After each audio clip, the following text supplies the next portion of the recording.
English translation, 273rd Contact. Saturday, 29th May, 1999, 20:51 hours, Telepathic Contact. Florena. Yesterday night between 22 and 23. Year 0 hours. Silvano and I saw a white-yellow shining object moving from west to east over the center at a low altitude, whereupon I called Natan, Andreas, Freddie, and Patrick, who were talking in the kitchen. They all hurried quickly to the front of the house, and of course saw the object, which moved very slowly and noiselessly, and then disappeared high over the trees on the eastern hilltop. I think we could observe the whole thing for about 2 minutes. Do you know anything about it? Do you have any records of such an object? I can give you some information about that. For my part, I was absent at the time, so a man named Taron, which means the fighter, took my place. For the first time on Earth, he was curious about your center, so he wanted to take a look at it.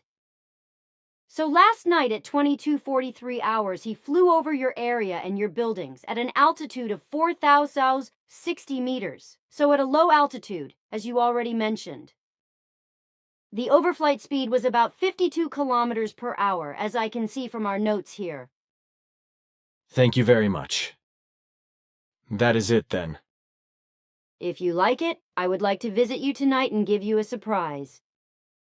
The night is very mild and moonlit, which is why I want to meet you outside. Where do you think this can happen? I would be very comfortable at the hiker's resting place. Then I would not have to walk too far. Do you know where that is? Of course. Expect me there at 23:58 hours. I will. Until then. Saturday, the 29th of May, 1999, 23:49 hours. Ah, you brought company. But do you not think that it is a bit dangerous to park your ship here in the parking lot? Maybe somebody will come by at this time. If someone should come unexpectedly, then the automatic switch of the flying apparatus turns on the site protection. Therefore, it cannot be seen then. For this purpose, a safety screen is in function. Yes, I have brought visitors for you. My surprise that I have announced to you. This man here is Taron, whom I have already telepathically told you about. He would like to make your acquaintance as much as Zafanat Panech here, who wanted to visit you for a long time, but did not dare. My first UFO, that is to say beamship sighting by Patrick Chenot, Switzerland. In the late evening of the 28th of May, 1999, a few people and I were sitting at the big table in the kitchen of the Sim Yaase Silver Star Center, chatting about the current events of the day. The clock hand slipped just past 22. 40 hours when Billy said goodbye to us and left the kitchen due to various work still to be done, but only to reappear shortly afterwards and call out to us to come outside immediately because Silvano Lehman and he had spotted something in the night sky. Billy's command made all of us, namely Freddie Kropf, Nathan Brand, Andreas Schubiger, and me, Patrick Chenot, rush out immediately. Outside, Silvano and Billy pointed with outstretched hands to the moonlit sky, where we all immediately saw the large, white-yellow light just passing over the center, which corresponded roughly to the size of Venus, the evening star, in the later evening sky when it shines brightly and clearly, as was also the case at that moment with Mercury, which was still radiant in the western night sky. It was a balmy, windless and calm night, and the moon, waxing in its last phase, sent its bright light out over the whole landscape, although for us it was only just visible through the foliage of the trees standing to our right. So the six of us stood on the house square and looked up at the white-yellow radiating flying object, which leisurely and completely noiselessly at an altitude of only about 4,000 to 5,000 meters at a speed of approximately 50 to 60 kilometers per hour, moved its slightly undulating flight path from west to east, until it finally disappeared from our view on the eastern horizon behind the tall forest trees, which happened after about 2 minutes of observation time.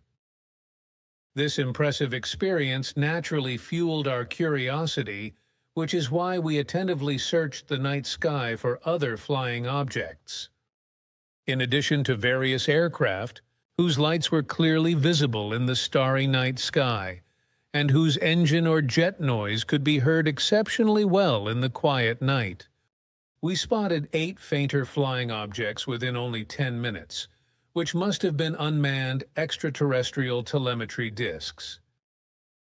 It is estimated that these luminous objects flew at an altitude of 20 to 40 kilometers, with constant light and complete silence. Some of the trajectories were wavy or zigzag, and they were certainly not terrestrial aircraft or satellites. For the former, the flight altitude of the luminous objects was too enormous, and for the latter, it was far too low, as satellites are known to have a minimum flight altitude of 140 kilometers. 2 of the observed objects, which were all about the size of a tennis ball, each moved individually from north to south during our 10-minute observation time, 2 others from west to east, and again 2 others from south to north. The last 2 we observed that night flew in exact parallel flight and with constant speed from northwest to southeast. We calculated the distance between the 2 flying objects from our vantage point to be about 10 meters, which must have been several thousand meters in terms of the flying altitude of the objects.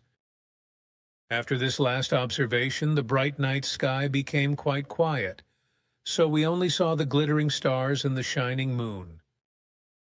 So, impressed by what we had experienced, we went back into the house. The very next day, Billy had the opportunity to ask Florena, one of his contacts from the Pleiadian Pleiaren, what the large white-yellow glowing object we had observed could have been. The explanation was that it was a special flight maneuver of one of their Pleiadian Pleiaren beam ships, flown by Florena's second-in-command Tauron over the Sim-Yase Silver Star Center. This at exactly 22.43 chars, at an altitude of 4,060 meters and at a speed of 52 kilometers per hour. The direction of flight was from west to east, or, in local terms, from Zurich towards St. Gallen. I am happy to welcome you here. Be welcome, Zafinat Paneash, and of course you, Tauron. But may I ask you a question right now? Do you speak and understand the German language? They both do, of course. All of us who are active here in the earthly space are proficient in the German language, as also, of course, several other languages. What Florena said is right. I can only agree to that. We do not want to keep you long. For the time being, we only wanted to make your acquaintance, and I am very happy that this could happen now. I can only agree to that. Your acquaintance also pleases me. And since the moon shines so brightly, we can also take a good look at each other. But may I ask you one more question, or also 2 questions? Of course. Question only. I am interested in what your main activity is and how many other activities or professions you have learned. These issues are of particular interest to everyone who reads the contact reports. Our friend Edward writes down the conversations at a later date and hands them out to the group members, whereby the reports also reach interested parties in the public.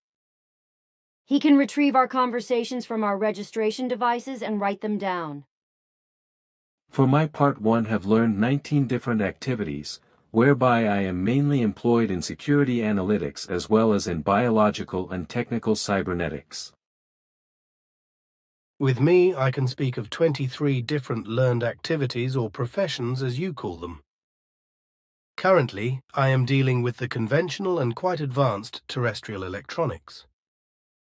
But my main interests lie in the much finer electronics of nano and ultra-nano technology, and especially in the subatomic technology, the subatomic electronics.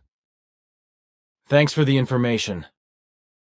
Florena, do you have any knowledge worth knowing about the alien extraterrestrials you and Ptah observed in the airspace around Schmidruti on the 8th of May 1998? I am not allowed to give details of important nature.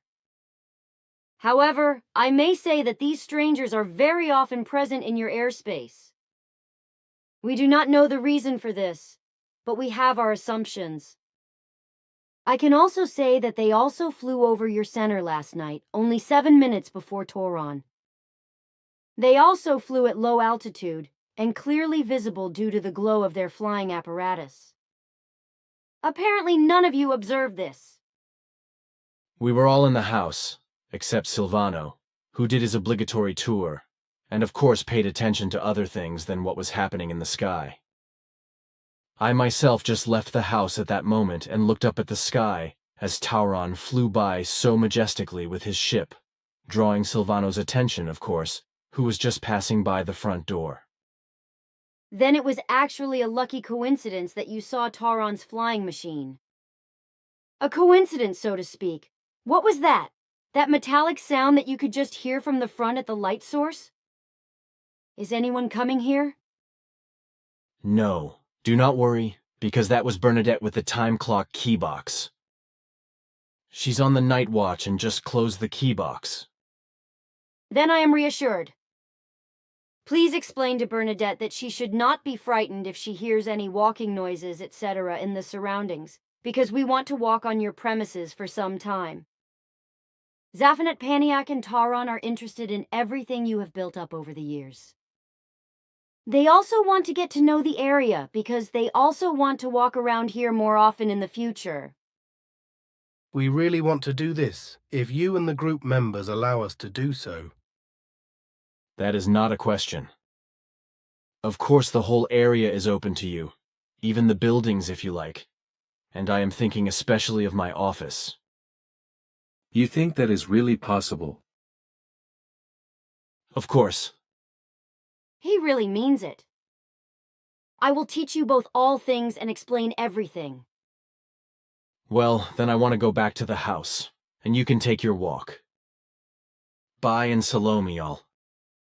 Hopefully I will see you again, Tauron and Zaphanet Penich. That may very well be possible. Goodbye. That will certainly be the case with me, too. I wish you a good night. Well then, take care everyone.